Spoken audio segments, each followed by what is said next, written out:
Okay, so we were at the point of what is capital? What is it in Turkish?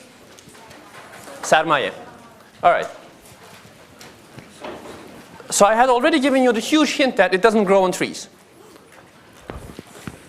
Where does it come from? Banks. Banks. Oh. So we had this conversation as well, right? Just like government isn't God and it doesn't create anything from out of nothing, right? Banks don't create stuff out of nothing either. Okay? So, again, what is capital? Where does it come from? Okay, so good. I mean, this has to be the answer to all questions, right? Everything has to come from us. Okay? Fair. Can we think of the potato economy once again? Okay, that's going to make our lives easier.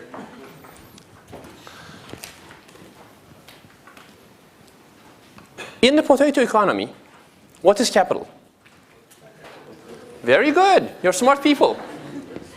And as you know, potatoes don't grow on trees. See? I told you. Now, in the potato economy, what is consumption? So what is the difference between capital and consumption? You gave the same answer to both. And you were right in both. Should we conclude that consumption is capital? I hope not. Yes, sir. Capital is the excess production that's not consumed and used for production later. Good. Capital is, let's not use the word excess, okay? So that's not a very well-defined word. But capital is the part of your production you don't use today, but the key word here is you invest so that it's useful for production later. Okay? So capital is the part of your production that you have done in the past that you haven't eaten up. Okay? So how does capital increase? I just gave you the answer. How does capital increase? Yep. You invest. Okay? Now, once again, I'm going to tell you this like a zillion times in this class. Okay? What an economist understands from the word investment is different from what the journalist or the average person understands. Right? Buying a share in a company is not investment. The company buying one more machine is investment. Okay? But we're going to see in a moment that these things are related. Now, we're saying if our capital is going to increase, okay, if our capital is going to be high, we first have to ask, well, where did we start from? Okay, what was the capital yesterday? So capital in 2010 is what you had as capital in 2009, right? Plus what you add to it this year in investment, okay? Minus, I'm going to use the right notation. This is a Greek letter delta. It's used to denote depreciation, okay? So this is like 5%.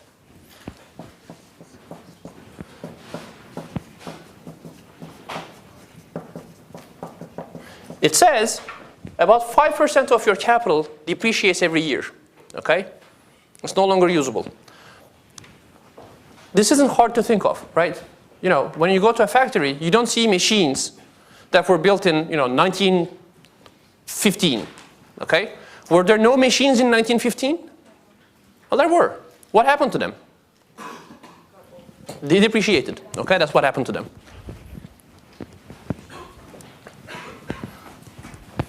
Think of computers, right?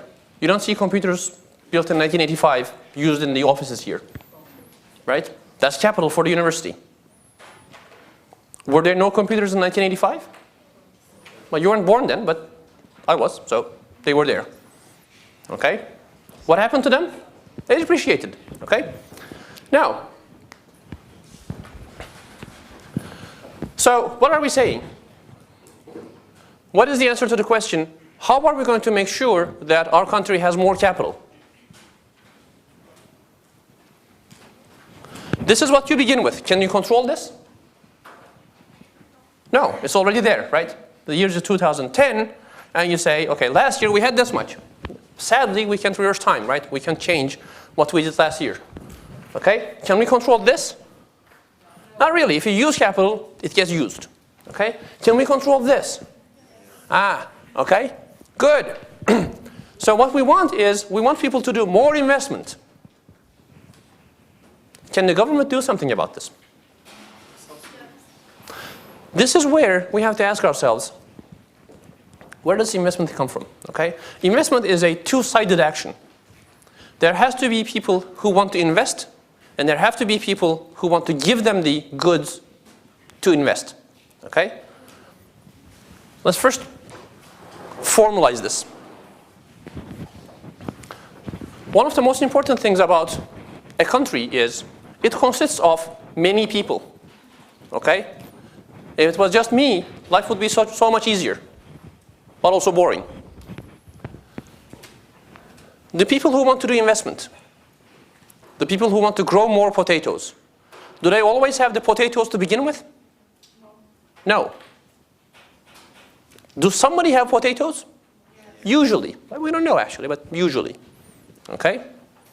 How do these people come together is one question. Okay?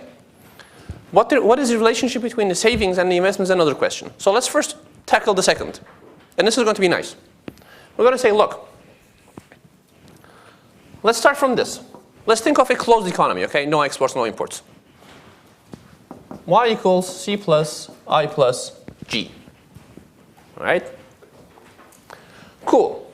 Now we're asking, let's think of the savings, okay? Who saves? We do, okay?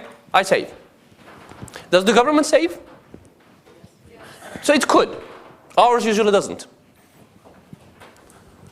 So let's call it savings. Let's call the savings private. Private means that's me, okay? Not the government. This is going to be my income.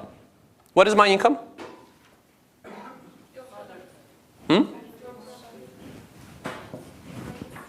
Right? You have to be comfortable with this. My income is the total production, okay? Now, can I eat all of this? No, why not? Yep, I get taxed, okay? Before I ask whether I want to eat this or not, the government says, you don't get to control of it, right? Give me the taxes. So this goes away, right? Of the remainder, can I eat all of it? I'm actually very good at eating. I could, okay? There are also transfers, which we haven't talked about yet, so I'm not going to get into that. It doesn't change things, right? We're going to do that next week. This is the income I have control over, okay? This is the income I ask myself, do I want to eat this? Do I want to save this? Okay? How much of it do I save? Yeah, the part that I don't eat. This is my saving, right? What about the government? This is called public savings, okay? What is the government's income? Right, that's what I give the government. Okay? And what are the government's expenditures? Government spending, right? We can add these up. Let's think of total savings. Okay? What do I get if I add this and this up? Y minus T minus G plus T minus G. That is equal to Y minus C minus G. That's equal to investment. Ha! It says investment is equal to total savings. Wow, math is great. Does this make sense? It makes more sense than you understand right now, okay? It says, look, when you think of your personal savings, okay, you think of money. I earn money, I put the money in the bank, Next year I'm going to get money. I'm going to eat potatoes. Okay? What really is happening is you earn potatoes, you save potatoes, somebody uses those potatoes as investment, and then you get the proceeds. Okay? How does that work? That's what banking does. Okay? It's very important to understand we don't think of these things in terms of money. We don't think of these things in terms of, I invested in the stock market. What do? What does it mean that you invested in the stock market? You bought somebody's shares, okay? You transferred your income to that somebody. What did that person do? If he ate it, okay? Think of potatoes again, right? If he ate the potatoes, that's consumption, right? You think of yourself as doing savings, but as a whole, what is going on is just consumption, okay? And that person will have to decrease his consumption next year to pay you back. If that person did investment, then total production will increase next year, right? Now, what we want here is we want the proper measure of savings to be equal to investment. This says, in equilibrium, and this is the key here, in equilibrium, savings is equal to investment, right? How does that work? Do the people who save know the people who do investment?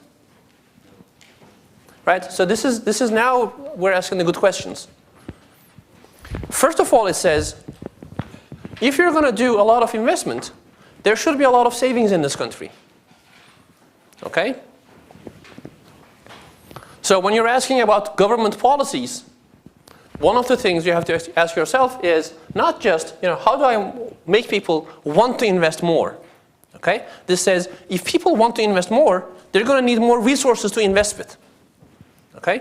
They're going to need more potatoes that are not eaten. It's not just enough that you have a lot of people who say, I want to invest. You have to have people who say, and I'm willing to not to eat today and postpone my consumption so that investment can be made. Okay? So as a government, you have to encourage savings. This wasn't obvious, but it should be now. All right? Essentially what you're doing is you're telling people, look, don't eat the potatoes today. Use them to produce more potatoes. Then we can eat even more potatoes tomorrow. That's what growth is. Okay? If you use one potato as investment today, you're going to get 2 potatoes tomorrow. Right? But for that, first, you have to not consume that one potato. That's saving. And use that to produce more potatoes tomorrow. That's investment. Okay? So now let's ask the 2 questions. 1, how does savings become investment? And 2, what can the government do to increase this? How does savings become investment?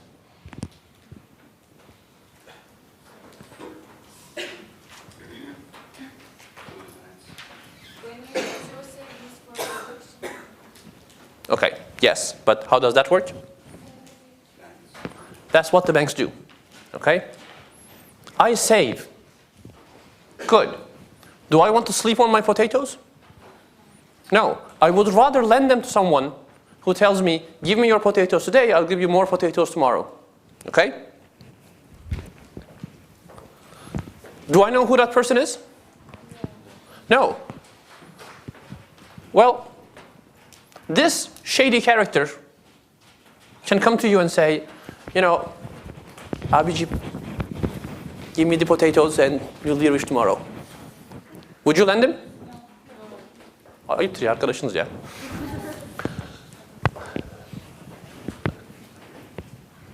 We have the potato income, but are we the right person, the right people, to decide which potato projects are the good projects and which are the bad projects?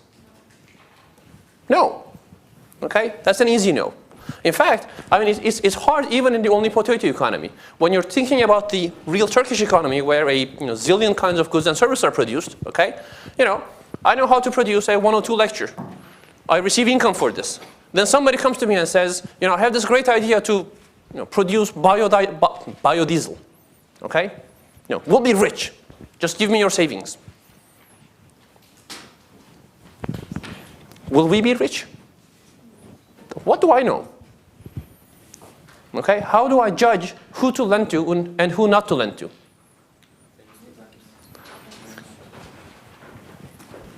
That's the service. That's the service that the banks provide. Okay? The banks say, well, I will screen the projects on your behalf. I will evaluate these people, whether they are trustworthy people or untrustworthy people. I will evaluate these projects, whether they are feasible projects or not feasible projects. Okay? And I'll make sure that only the trustworthy people with the feasible projects get funded by your savings so that you will be paid back. Okay?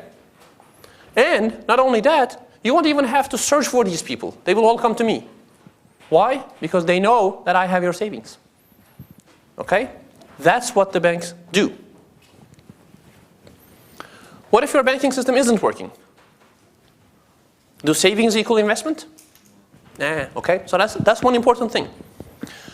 And you have to understand, now very, very, very, very few people properly understand this. Why did we bail out our banks in 2001? Why did the US bail out its banks? So I'm using the banks in a more inclusive sense here, okay? Intermediaries in general. Why did the US bail out its banks last year? They borrow money, but they cannot. Yeah, okay. I'm not asking why did they have to be bailed out. I'm asking you, given that there were problems in the banks, why were they willing to say, I'm going to take people's taxes and I'm going to give it to you so that you keep on functioning? Why was it so important? They are not doing this for steel workers, right? The Turkish government isn't bailing out the textile industry. Why are they not bailing out the textile industry but bailing out the banks?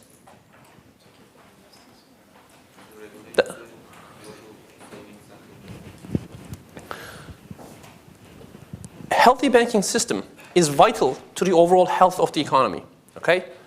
If your banks aren't working, nothing else is working, right? All of your firms, are there any firms that do not need to borrow at all? There's Microsoft, okay? They have a pile of cash. I'm sure there are like 5 or 10 firms in Turkey as well. But in general, production works by first borrowing, then doing the production, then paying back the land, borrow whatever you borrowed first, okay? Then borrowing again, then doing production, okay? It's this cycle. If you can't borrow, can you produce? This was an easy question, okay? So the point here is, when you ask the average American, and this was true for the average Turk too, I guess. When you ask the average American, the guy is livid. He's saying, look, these were the bastards who got into trouble first, right? They caused all these problems, and now I'm unemployed, and rather than paying me, the government is giving them money. Okay? And now we're talking about money, but you could hear this as, why don't I get the potatoes and the banks do? Why is that? The government is trying to say, look, this is good for you too. Okay? Unless we keep these banks up, you will never be employed. Does the guy understand this? He hasn't taken 102. Okay? So the issue here is you need your banks to be healthy, to be functioning, to be willing to lend so that savings will indeed turn into investment. Okay? So a decent banking system is important. What else? Well, the banks can only do intermediation if there are two willing sides, right? There has to be people who come to the bank and say, here are my potatoes, take these, turn these into investment. And there have to be people who come to the bank and say, I would like to have potatoes to do investment with. Do banks create these people? No. Okay, banks are intermediaries. So how do we convince people to save more?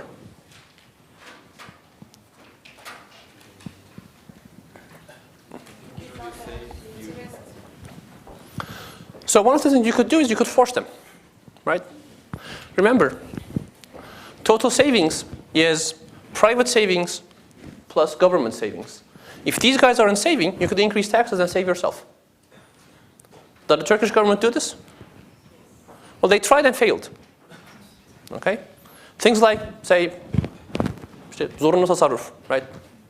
You read these in newspapers. The government told people, you're not saving enough, so I'm going to tax you. Okay? But this isn't going to be a regular tax. I'm just going to take part of your income and I'm going to save this on your behalf and I'm going to pay you back in the future. Okay? What did they do? They ate it. Okay? It's the same thing with konut edindirme. Okay? They are saying we're going to reduce your salaries. Okay? And we're going to put this in a fund so that in the future you will have, say, housing. Okay? You're effectively increasing savings. What happened? Okay? So that's the big fight now. They're trying to postpone the date when these people have to be paid back. Now, you want to encourage people to save. And you want to encourage people to invest. How do you encourage people to invest?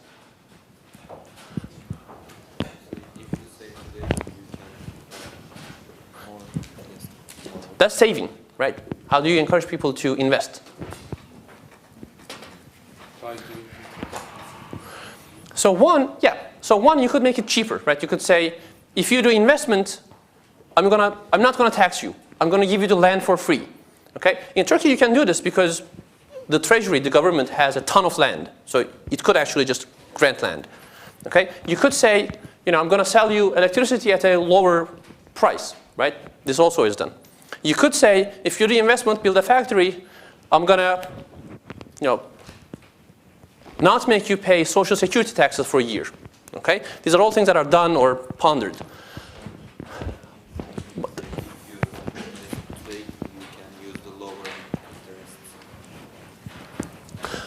Yep, but we haven't even defined what an interest rate is yet. Okay, so let's not get into that yet. Right? The other question is the following, though. Think that the year is 1950. Okay? Right after the varlık vergisi. Right? You know what this is, right? Okay, good. Investment is a way of showing that you have wealth, right? Because the factory is there. You borrowed and whatever, but you own a factory now. Okay? If you live in a country that is likely to every now and then come and say, you look too wealthy to me, and I'm going to take half of that from you, would you be willing to invest? This is one of the more important things. Let's think that you're in a country and the government comes and tells you that I'm just taking over your factory. Okay? Can this happen?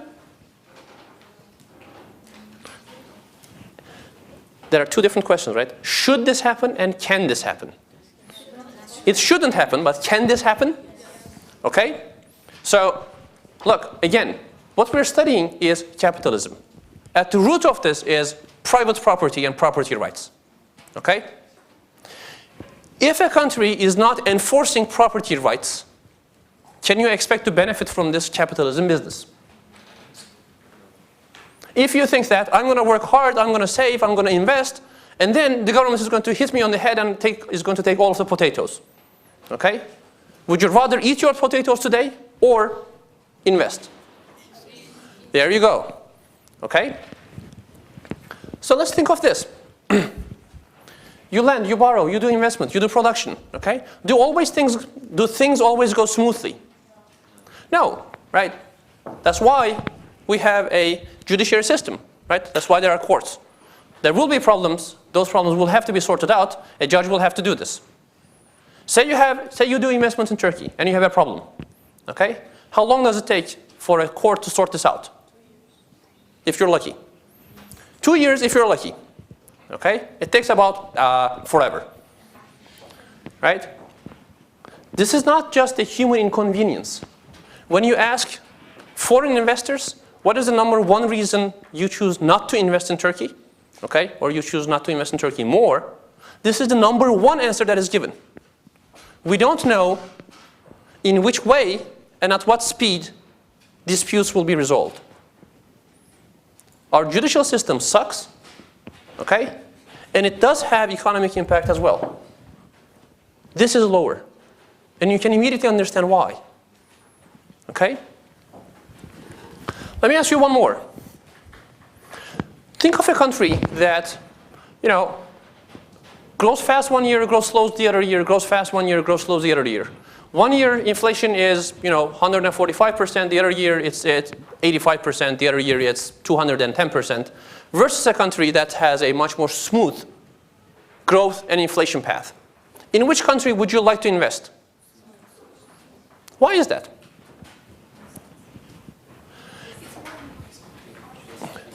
Investment is over time behavior. It requires you to make forecasts of the future. You're investing today saying that, 2 years down the road, this factory will be completed, I'll be doing production, I'll be selling. Okay? That requires you to be able to say something about what this economy will look like 2 years down the road.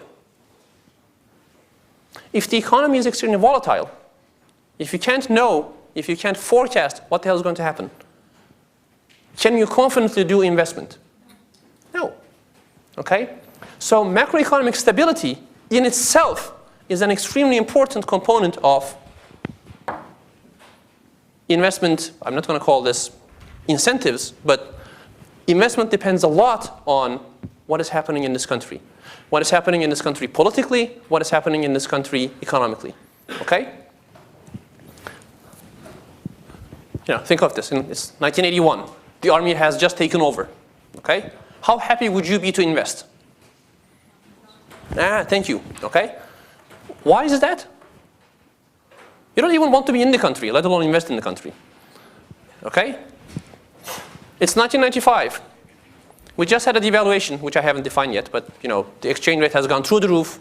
Inflation is 150%. Okay? It's not very clear whether the government will be able to pay back its debt. How happy would you be to invest? Would you invest? You. Good. Okay? Clever you. So is this a coincidence that after 2001, once we got the banking into order, once we had a single party government that looked, regardless of whether you like them or not, that looked stable, okay? Once it became clear that there is actually a trustworthy stabilization program, investment suddenly took off? Do we now understand why it happened at that time? Right? 2002 to 2006-07, mostly 2006, is a period of incredibly high investment and incredibly high growth in Turkey. Why is that? Now you know. Okay? And now investment has fallen. Why is that? Well, you know, because do you have the same trust in macroeconomic stability that you did, say, 3 years ago? No, you don't. You don't, and people who would do investment don't either. Okay? In fact, now you should be able to think of these things, right? An agreement with the IMF is this is what an agreement with the IMF is supposed to do, right? The government is going to say, these are my promises. I promise to deliver these macroeconomic outcomes. I promise to carry out these actions. And the IMF is going to look over my shoulder and tell you if I don't do as I promised. Would this help give you more confidence about where this economy is going? This is, again, not a question about whether you like the IMF, whether you like the idea of having an agreement with the IMF or not, okay? This is just a commitment. Think of this just as a commitment device, okay? Screw the IMF, you could say, I'm going to do this with, what's your name? I'm sure you have a surname too. Zeynep Cansu Cengiz is someone we all know and trust, okay? We're going to open all of the books of the government to her. Once every 3 months, she's going to come in, she's going to look at the books, and she's going to say, yes, the government has done as promised. Would this help? We trust her as much as we trust the IMF, right? Okay? So that's the point. Rather than just picking one of us and saying, this guy is going to do the monitoring, they're saying, I'm going to delegate the monitoring to some outsider, right? So that you won't think that the government has told her, whatever. Okay? So the idea here is we get some things right with our thinking of how the economy works, okay? One of the things that we do get right is when uncertainty increases, investment decreases, okay? We are in a period when uncertainty has increased.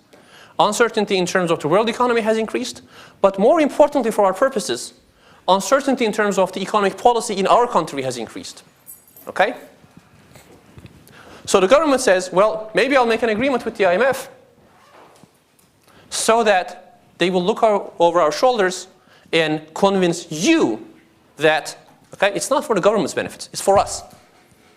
The government's saying, you don't trust me. Okay? Do you trust the government? Yeah, we're Turkish, okay? It's not this government, right? We just don't trust, right? So if the government comes up and says, you know, I'm not going to have huge budget deficits. I'm not going to do stupid things. Is this good enough for us? No, right? We have to make sure that somebody is looking at these guys and making sure that they are indeed not doing stupid things. Can each of us do this every day? We have other things to do, okay? That's what the IMF does. They do this monitoring on our behalf. Once every 3 months, they come up and say, yes, you know, I checked. They are indeed not doing stupid stuff. Now, if the government knows that the IMF will be checking, will they do stupid stuff? That's the whole point, okay? Just the fact that we know the IMF will be checking, because the IMF will be checking, the government will not do stupid stuff, will make us say they won't do stupid stuff. Will we be more willing to invest? Are we now more clear about what the economic policy will be, what the inflation will be, what output will be? That was the whole point, okay? Good. Now, there's one last thing that we're going to talk about, and then that'll be the end of it. One more concept. So have we come to some understanding about what it is that the government can do to foster higher growth? It has to be that we should have more human capital, and the government can help. It has to be that we should have more technology, and the government can help. It has to be that we have to invest more for more capital, and the government can help. Okay? Remember this. We said there's this long-run trend, and the economy fluctuates around this. Okay? We call this guy the potential GDP. And this is going to be one of the harder concepts that you're going to learn. Okay? Because this is something that's going to be, you know, this is an extremely useful concept, but you never see this in practice. Right? There is no, it's not something that we observe. This is the answer to the question, today, okay, say in 2009, it's 2010 now, in 2010, what would be the Turkish GDP if we were doing our normal production? Now, first of all, is this a good question to answer? I mean, does this question make any sense to you? In 2009, was our production high or low? Did we produce as much as we can? So, to give this no answer, you have to have some sense about what is it that we can produce. Okay? That's this question, right? What is the normal production? Then you can ask, is the actual production higher than this, lower than this, equal to this? What is it that we're doing? Okay? This is a benchmark. The potential GDP idea is the economist's idea of normality. Okay? How much should we expect to produce this year? It says, look, I know what your technology is, right? I know what the human capital is. I know what the physical capital is. And I know what the labor force is. Okay? Do we always use the physical capital in the same way, in the same intensity? For example, were all of our factories working in 2009? No. Normally, would all of the factories be working? No. You always have some factories that are undergoing renovations, you know, they are being repaired, whatever, maintenance. Exactly, right? Some of them do seasonal production, okay? That's so. The first thing that you have to understand is we're not trying to answer the question of what is the maximum production we can do. We're asking what is the normal production we can do.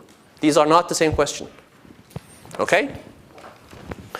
That's why the answer does not involve all of the factories working all the time. Okay? Think of your average worker. How many hours does this person work a day? It's 8 hours, okay? Could that person work 10 hours a day? Is it possible? Is it normal? No. Okay, that's the point. We have a definition of normality, right? The normal work week is a 40-hour work week in Turkey, okay? The normal factory works about 85% of the time, okay? That's called capacity utilization. We utilize 85% of our capacity, okay? So factories, for example, work in 2 shifts, right? Could they work in 3 shifts? Yes. Could they? Yes. That's not normal, okay? What I want you to understand is your actual GDP can be less than your potential, like it was in, say, 2009, but it could also be more than the potential. Okay, you're saying, oh, we're producing unusually more this year. Okay? So the potential GDP is the GDP that would take place, or the GDP that would be produced, if, this is a good phrase to learn, if all factors of production, okay, capital, labor, human capital, okay, if all factors of production are utilized, used normally.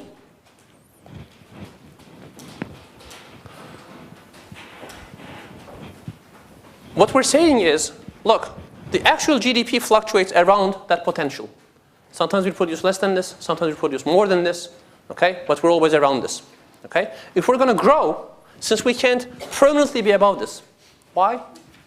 Because if we're always about this, that would be normal. Then that means we're mismeasuring the potential, okay? If we're going to grow, it can't be the case that the potential is the same and we're producing more than that all the time. The potential itself has to grow, okay?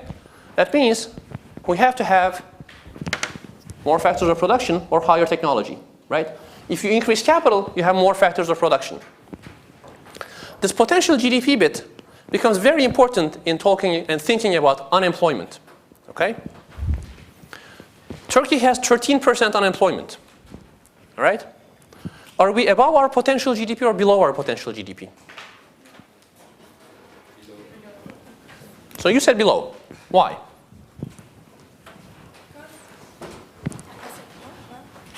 I want to become her.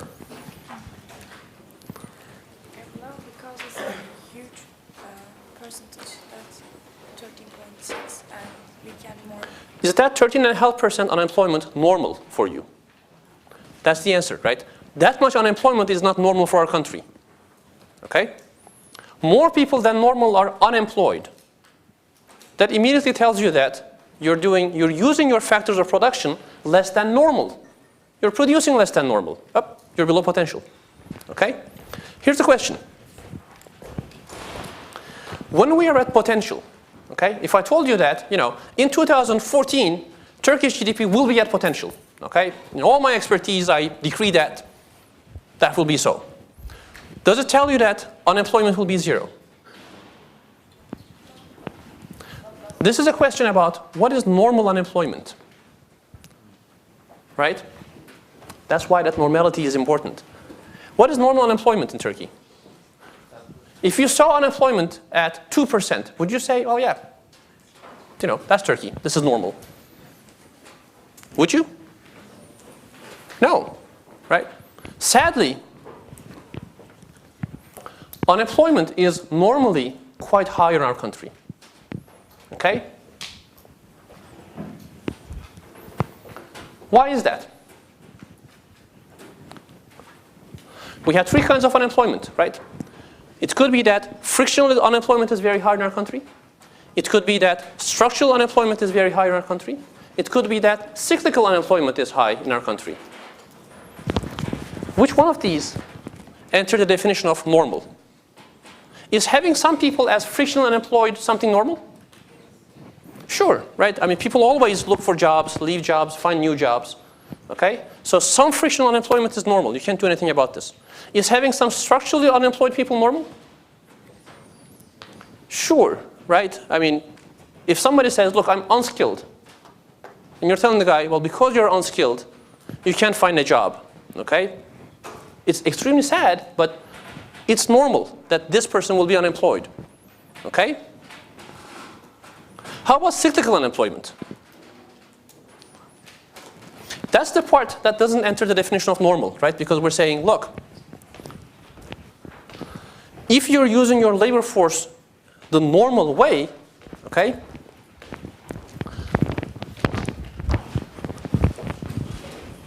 then you should be here, okay? This is where you have no cyclical unemployment. It's not where you have no unemployment, okay? This is extremely important. Normal unemployment, or unemployment at potential GDP, is not zero. You're still going to have people who are frictionally unemployed. You're still going to have people who are structurally unemployed, okay? So, in which country is normal unemployment higher? In Turkey or in the US? Why? We have more structurally unemployed people, that's why, okay? Our definition of normal is more unemployment. Sad, but true. In which country is normal unemployment higher? In the US or in Japan? In the US. The US has more frictionally unemployed people. Why? That's how the labor force works. That's how the labor market works in the US. That's what their normal is. And that's what the Japanese normal is. Okay? Different countries have different norms. Normal means different things in different countries. Right?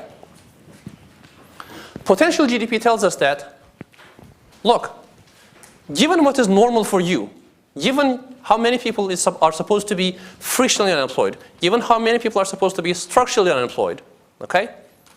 Given how much capital you have, this is how much production you should be able to do, okay? If you don't work, abnormally hard, right? Cyclical unemployment should be zero, because how do we define the business cycle? How do we say we're in a recession, we're in an expansion? How do we say these are good times versus bad times? You need a benchmark. The potential itself is the benchmark, okay? We say these are bad times when we're below the potential. But that automatically means that when you're at the potential, you're cyclically at a neutral point. There should be no cyclical unemployment, okay? Now, can you be ever above the potential? So say for Turkey, I don't know this number, but it doesn't sound very unreasonable. Say for Turkey, the normal unemployment is, 9%. Okay? It's probably around in that neighborhood, 8%, 9%, something like that. Okay? Say it's 9%. Could we ever see 8% unemployment?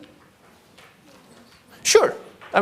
Could things go so well that we all decide to have a second home and there's this construction boom and all these unskilled people are building these summer houses? Could this happen? Yes. Well, when this boom is over, will they again be unemployed? Sadly, they will be. Okay? So your unemployment rate can fall below the normal. Your production can be above the normal. Thus, you could be on both sides of this potential. Okay? This potential idea is going to come extremely handy when we think of things like, are we producing as much as we can? Are we using our factors of production efficiently? Okay? Should we think that we're producing too much or we are trying to use too much and therefore prices are going to increase, okay? This is the macroeconomist benchmark. You have to first ask yourself, where do I expect to be? Normally, where should I be? At the potential, okay? Everything is then in relation to the potential, all right? Have a good week. See you guys on Monday. Oh, one more thing. I tricked you. Bunu Türkçe söyleyeyim. Arkadaşlar, ödevinizde bir tane bonus soru var. Tamam. Şimdi o soru zor bir soru değil ama böyle bir 45 dakika falan uğraşmanızı gerektiren bir şey. Tamam. 45 dakika abi, insan ömrü nedir ya? O da 45 evet. O 45 dakikada doğru düzgün programlama yapmayı bilmiyorsanız, hani o bilgisayar dersini buradan ne geçelim diye aldıysanız. Tamam. Adam gibi, ben 15 dakikada yaptım. Siz 10 dakikada yapabilirsiniz. O soruyla uğraşmak, ben hakikaten şurada bir şey öğrenmek istiyorumla, tamam, kendimi geliştirmek istiyorumla, abicim bana not verin ben gideyimi ayıracak olan soru o. Tamam?